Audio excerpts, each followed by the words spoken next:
when you're not dressing. I think it's 7 o'clock. Before we begin, I would like to say a word about David John, who was the president of the board for a couple of years. I think it was 2015 to 17. A really, really hard worker. He was always here. A lot of things happened while he was president, and he passed away this winter. And I want to say something maybe before every program so we don't forget him, and we won't forget him. So I think that's one way to keep people alive, to just talk about them. And so in the Thursday evening mood, 2 weeks from tonight, Mike McKee is going to talk about the Salvation Army. As you all know, Mike is passionate about it, and I'm sure his presentation will be wonderful. And we're actually going to have a special treat that night, so you have to come and find out what it is. Ron. I always get put on the spot when she's here. I never know what she's going to say. She's either going to talk about the stage that I built, or have me talk about a couple things. Oh, I forgot something, so after you finish. Okay. I think that hurt. So one of the things I've been doing, you might have seen the signs along outside. We're getting ready for our annual ice cream social again this year, July 9th. The ice cream has been ordered. I'm not privy to what flavors we have right now, but I'm sure it's going to be delicious. And we'll have the radio station here, the community band again, the Black Swamp Driving Club will have their vehicle demonstrations. And keep your fingers crossed if the weather's nice. Hopefully we'll have carriage rides or wagon rides again this year. Antique cars out in the road. So, and then a chance to come through the museum, see the new arts department store display upstairs if you haven't had a chance. We're also, for the summer, kind of June through July, to kind of tie in, kind of piggyback on the Armstrong Air and Space Museum celebrating their 50th anniversary. We have a poster exhibit called Destination Moon that we have from the Smithsonian Institution traveling exhibits that will be on display throughout the summer months that you'll be able to see here in the museum. So, quite a bit going on, not just here, but also the Overland Inn. Sarah Fisher, my fellow curator up there, is working on a quilt show and an author's event for this summer, as well as a couple other programs. So you'll be looking for more information about those. I forgot to say that Jim Gatchell, you can correct me if I'm wrong, but for the first time in Wyandot County Historical Society history, we have co-presidents. Has that ever happened before, Jim? No. Okay. Well, Woody, sitting right here, I think you all know Woody. Woody and I are co-presidents this year. There was so much trouble the last couple of years with COVID that they had to bring 2 of them to keep me under control. So I want to welcome everybody here tonight for the Thursday evening at the museum program. I want to introduce Pastor Jay Scott from the Emmanuel Church of Christ, who's going to talk the history of the Mud Church, as most of you probably know the church better as. Pastor, thank you for being here. You're very welcome. Thank you.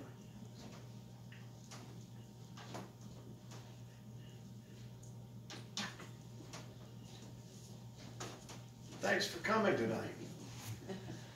I'm actually the part-time pastor at Emmanuel United Church of Christ, which is also known as the Mud Church.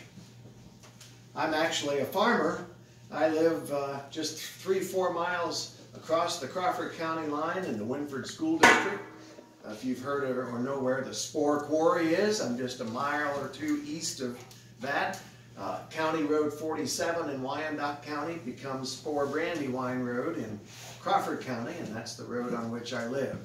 And I would much rather come to Upper Sandusky by way of straight west to Indian Mill and into town than I would Old 30 or New 30. I'm just a history buff myself, and it's been a privilege to be the pastor at Emmanuel for the last 8 years, where I've managed to absorb some of the stories and the folklore and the legends and the history of the church.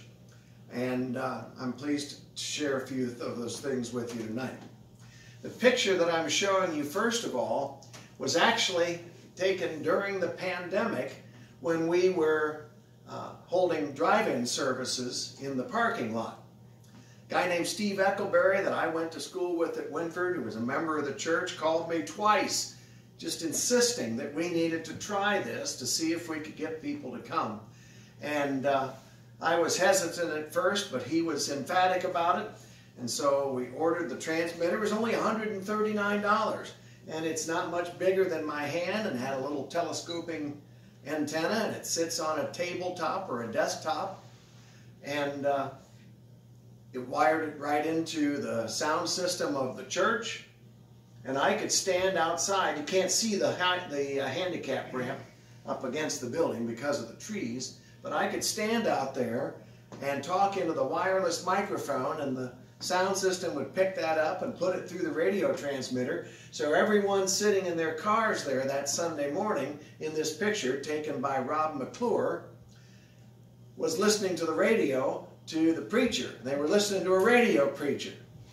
I became a radio preacher for about a year or so. It was quite a while. And it was successful. There were people that would drive by, and it was a good visual. It was a visual effect, and people wondered what was going on, and so that there were people who began to come to the Mud Church, and they stayed. And they joined the church because they saw that we were doing things, and I'll talk more about that in a little bit too. Up in the bell tower, I want to, let's see, that's right, this has the little doodad right up in there. Yeah, I don't have a doodad at Emmanuel.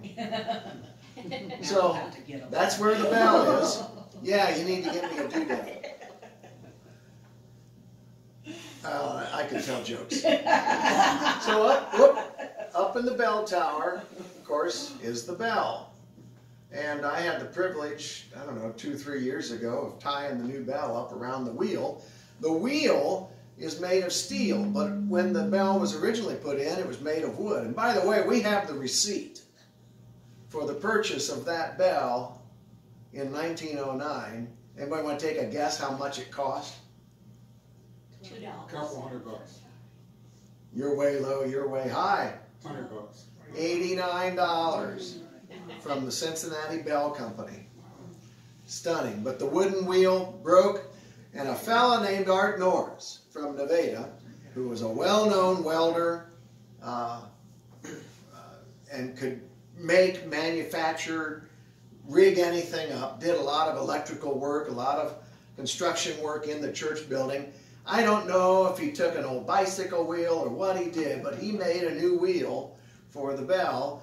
But when the rope broke, see, we're a small country church, and not everybody's as young and handsome and strong as me. I was the one that had to go up into the bell tower and tie the rope off. And so I had a nice view from up there, and it was kind of nice to go up on top there. But so this is the church, kind of in the back to the right. If you look back into the trees, you can see the roof of the addition to the church that was built in 2015 and dedicated June 5th, 2016. It was 6 years ago Sunday when we dedicated that addition.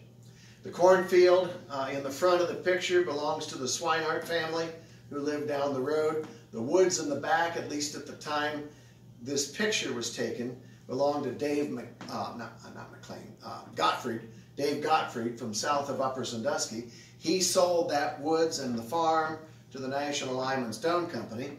So we like to joke that we're located at the corner of corn and beans. Well, now we're located at the corner of sand and gravel. Because on the other side of the woods, they are mining sand like a madman back there. And the woods makes a very nice buffer between us and the mining operations. And the Stone Company was generous enough to allow us some leeway if the youth group or some kids want to play and they end up running into the woods, they're not going to get arrested for trespassing. So we're very grateful to them for that.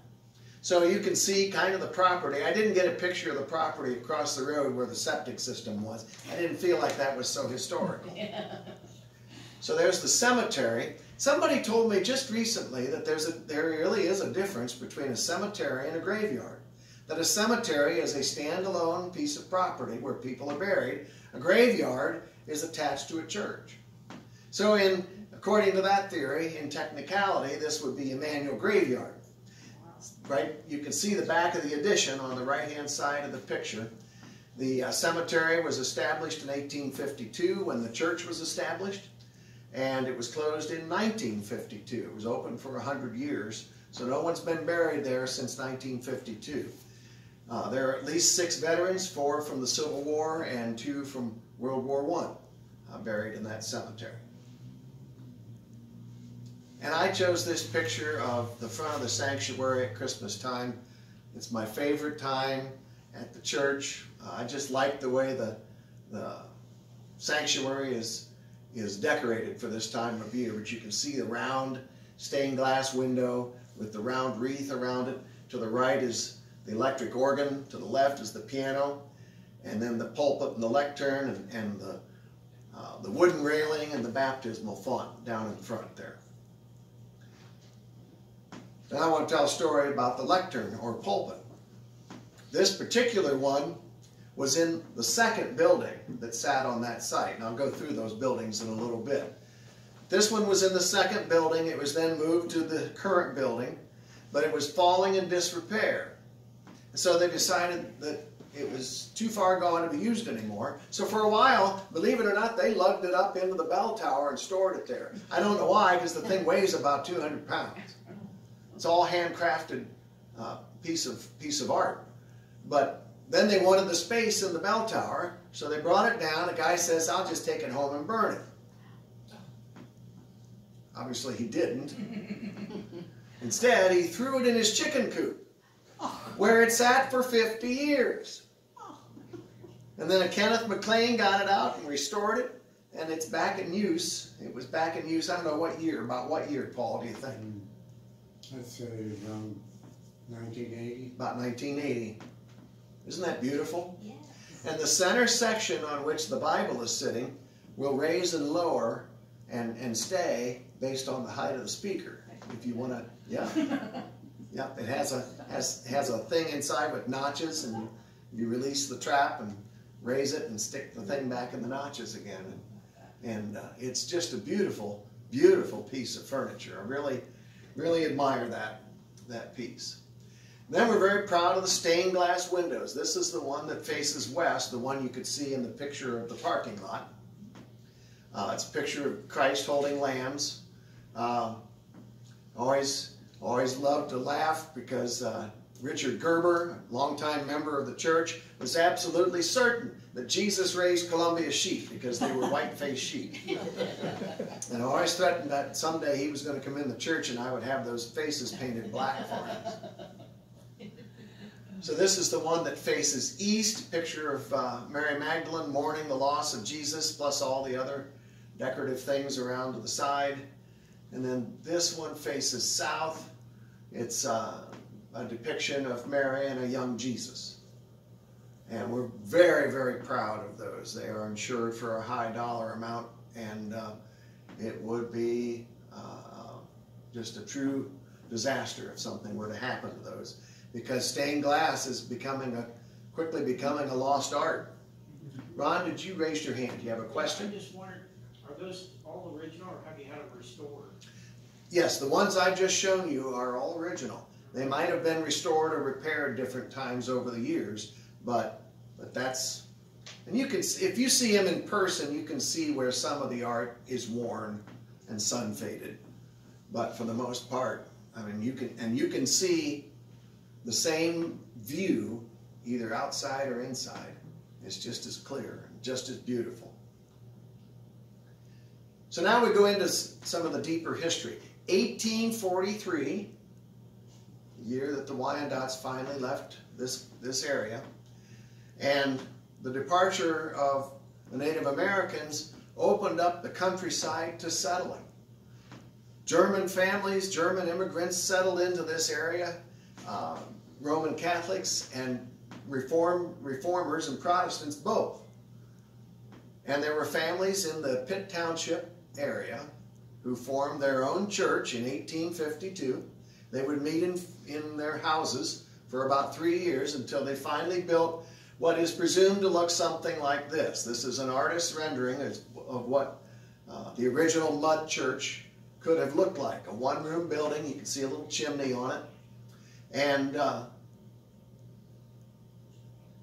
it got the nickname Mud Church because they chinked the cracks and covered the wall with a mud and straw plaster to seal it from the elements.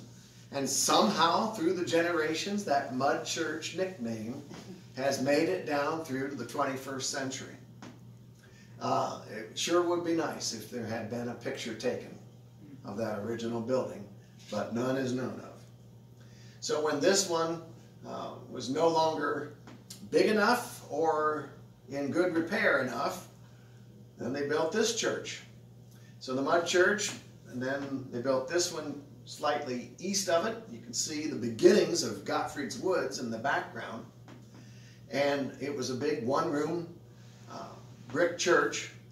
And I like to point out to people what's something that is kind of hidden but is significant. Can you see it? The steeple is not, well, that's a chimney. There's no steeple. There are two doors.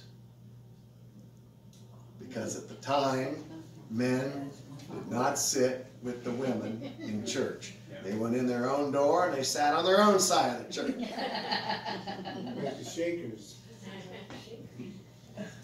So they had German-speaking church services in both the original church and in this one, and eventually, of course, the language changed to English. Just kind of in the background, you can see, whoop, oh, Jay, what am I doing wrong here? There we go. There, in the background, back here, you can see the start of the graveyard. Some of the original stones are back there. And then I like to point out, look here in front, at the hitching rail.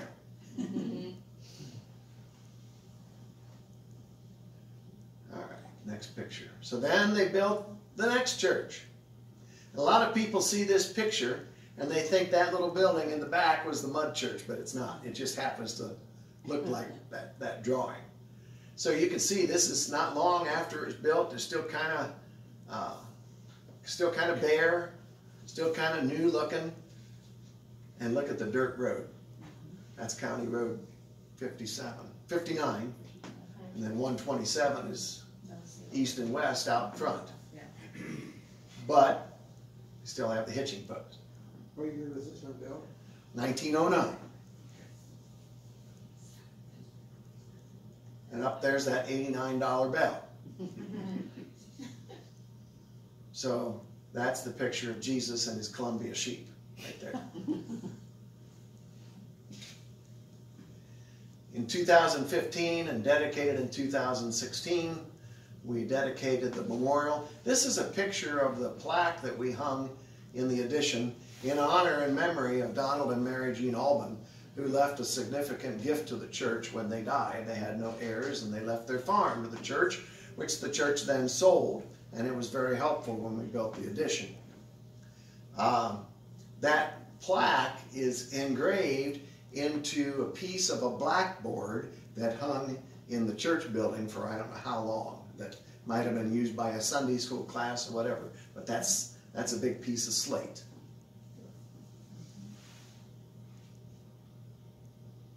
So this is the Alban Room, or the Donald and Mary Jean Alban Community Room, the biggest part of the addition that we built.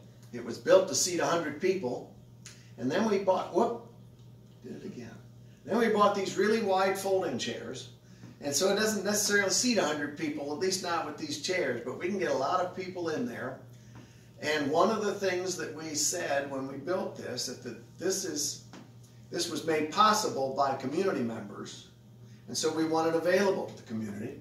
So the only thing we ask of anyone who wants to use this building for a party or a family reunion is that you pay our janitor fee, which is $35, and you take your trash with you, because we can't collect everybody's trash.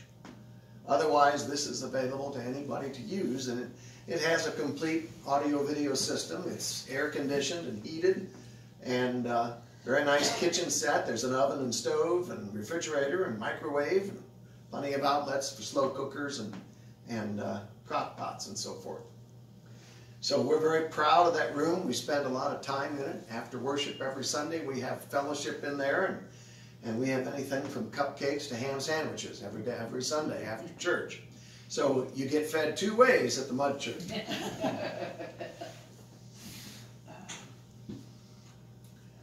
I like this picture. It's another picture taken by Rob McClure. And I put it in here just because it just captures the beauty of this church on a sunny day in June. And so I just thought I'd throw it in there because I like it so much. Rob McClure is an excellent photographer. And every Saturday or so, he goes and takes a picture of a church, and then he posts it on a title of Sunday Morning Church. And he must have known we were having a big day this past Sunday, because we were his Sunday morning church picture this week. Is that the last one? That's the last one. So I wanted to tell you then too, I told you about Art Norris, one other guy who's rather famous that came from this church. He's kind of, he left friendly territory and went to the enemy. Dave McLean, who became the Wisconsin Badgers football coach, but he was a member of this church. And we're happy to claim him to a certain extent. Go Bucks. That's all I have for tonight. Does anyone have any questions? Do you have a list of the original members at the very, very first? I'm sure we do. Little Mud Church? Yeah. And then every one since? Yep. Cool. A lot of pictures, a lot of archive stuff.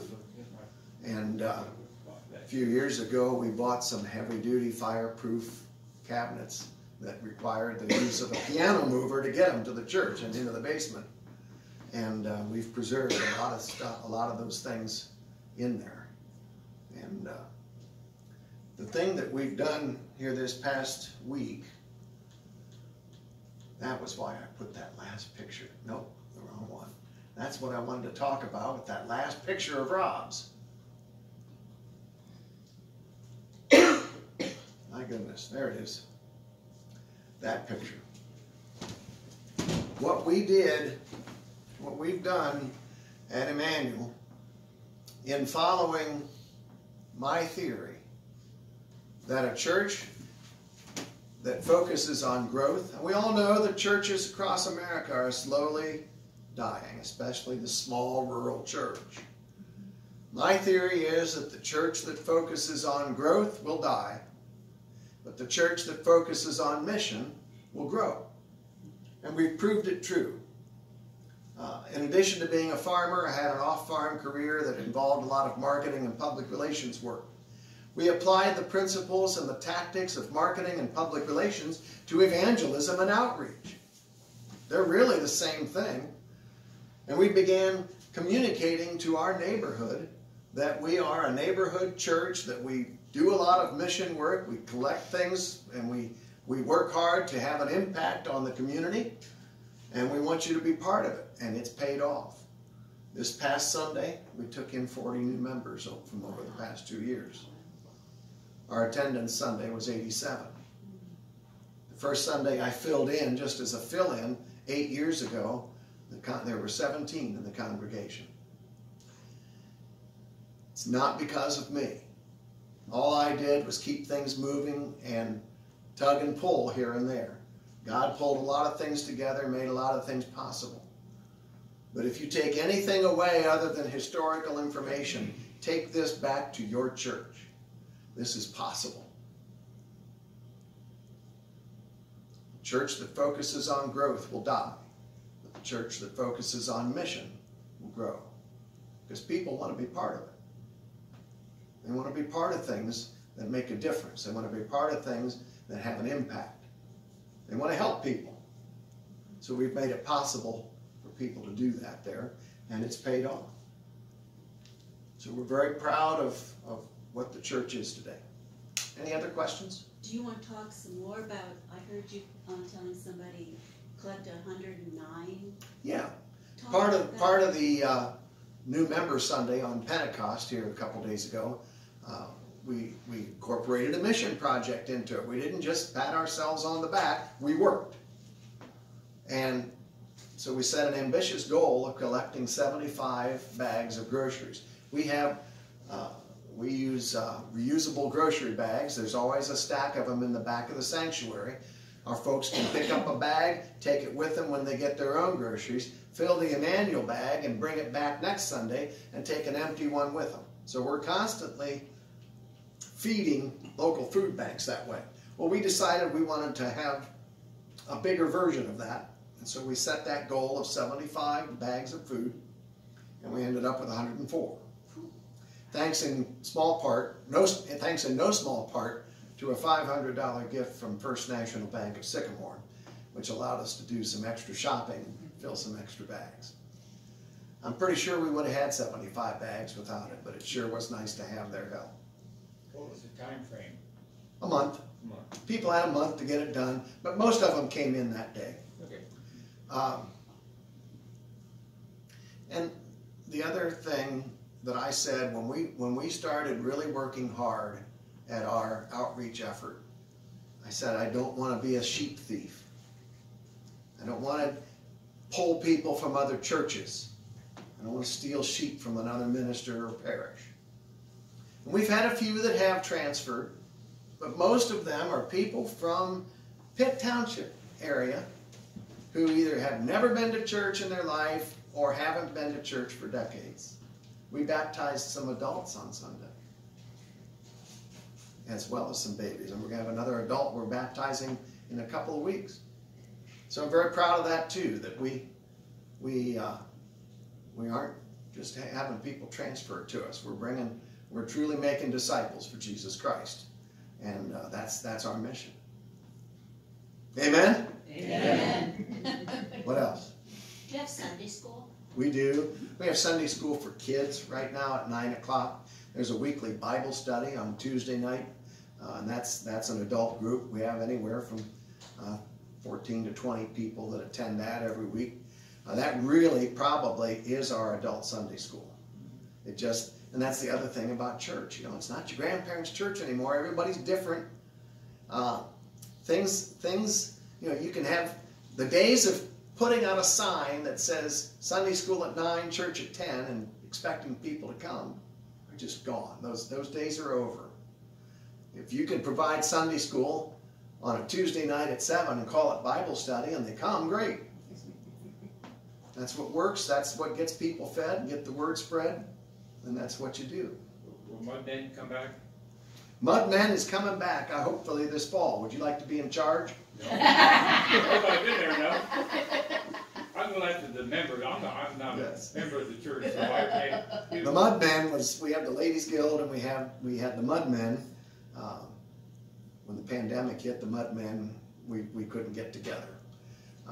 And so that kind of fell off. But my objective is to get it started this fall, and I need the right people now. And I should have a big pool to pick from now. Get somebody to really take hold of the Mudmen and have a good men's group and get that going again. Is your Tuesday evening Bible study sort of open to Anybody, yes. Paul? I have one thing that I think is amazing. You saw a picture of what we call the Red Brick Church. Yeah. They're the second church. And the last Sunday in 1870 was held on last Sunday in February.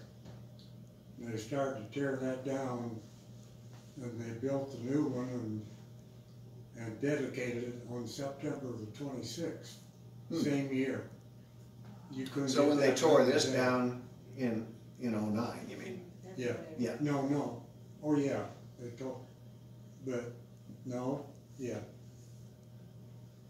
The current one was built in 09, right? Yeah. So Yeah, this was that's right. yeah. And So this was torn down in 09, yeah, but they built it just like that. yeah. You suppose they used any of those bricks? No, they're red. Those are red. Well, on the inner, there would have been two 2 linings of bricks probably, right? They might have, I don't know. But when we dug for the new addition, we did get into some of the foundations from the mud church and the second brick church. And while this was torn down and the new one coming up, we, not me, they held church at a one-room schoolhouse up the road about a quarter of a mile. And then when they dedicated the church, I think they started up there at the old schoolhouse and marched down there. Mm. Anything else? Do you know approximately how much each church costs to build? That's a fact I didn't bring with me. Do you know? Right around, between, of course, there was some, I don't know, wood or things donated, but it was around between 9,000 and 10,000. To build this one or the current one? No, current one. Wow. Of course, they didn't have OSHA and the EPA and building codes in here. No. Did they have it hired done, or did they do it, did they have a construction crew? Both. Both? A lot of the members, No crane. no, When you had the top of the church, that doesn't have it on, where the new church has a point on it. No, that's the current building. That's the way it looks now. It doesn't have a steeple on top of it? No, Okay, No. I thought it did. no, it's a flat roof. It's a parapet. It's up to, I don't know, about here on me. I could stand up there and maybe it was up to my waist. I don't know. Who designed that one? Who designed it? Mm-hmm. I just don't know. it was Kramer, wasn't, I believe, that was the head. Oh, it could be. I don't know. But the windows was only like $500 or $700. Were they made in Ohio? Yeah, Yeah. almost. Okay. Probably at Franklin Art. Yeah. Franklin Art class. The stained glass in the Alban room, I rolled the wrong way. The stained glass in the Alban room was built by a fella in Lima. Every window in this room has stained glass in it. The center of that one is original stained glass that came from the window that's down the hall through those doors on the original wall. That window was taken out, restored, and then made part of this glass in the addition. That's, And each one of those windows costs just over $2,800 Yeah, a piece. the small ones. The small ones, yeah. The small ones are $2,800.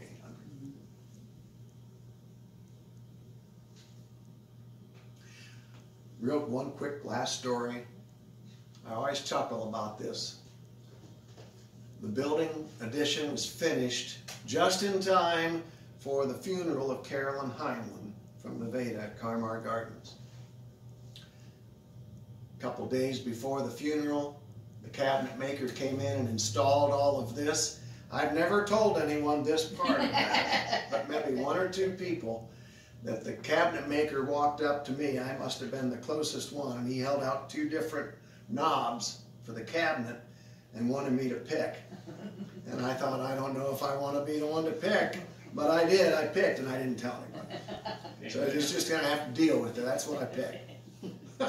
But anyway, the day before her funeral, which we held in the sanctuary, and then a dinner in here, this room was empty. But during the week, we had been to Rural King in Marion, where they sell these. And a fellow that worked there at the time said, I'll call around to other stores and get as many as we can to get what you need.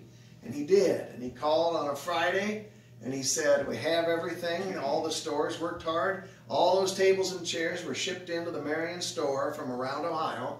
It was Veterans Day weekend, so I took Al Newell with me with my pickup and my enclosed trailer. We went to Rural King, and they were giving veterans 10% off. So Al bought the tables and chairs at a 10% discount, and we reimbursed him. We brought the chairs in, and Friday night before Carolyn's funeral, we set them all up. We pulled all the stickers. Every chair had 2 stickers on it. Every table had stickers. We just had a sticker party. Took all the stickers off, and by 8 o'clock Friday night, we were ready for Carolyn's funeral the next day. I'm just glad you said she wasn't buried in one of those cabinets. That's what I was worried about. Where's Melinda going? Any other questions? All right. Comment that I had a chance to actually, one of the first couple years I was here, one of the former board members passed away, and his service was there at the Mud Church, and so I was able to go there and see that room in person and see the church. So that was really an impressive room for a small county church. Yep. Yep. You were talking about Dave McLean. I played football with Dave. And when he went to Wisconsin, a couple of our classmates, grade 1 lived in Wisconsin. Every time Ohio State played there, until Dave passed away, we went to every game. Is that right? Yeah.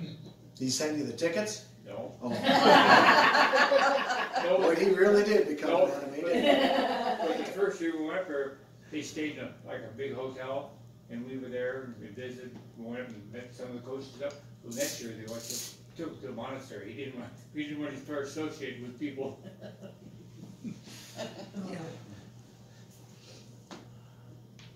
Any other questions? Thanks for having me. Appreciate it.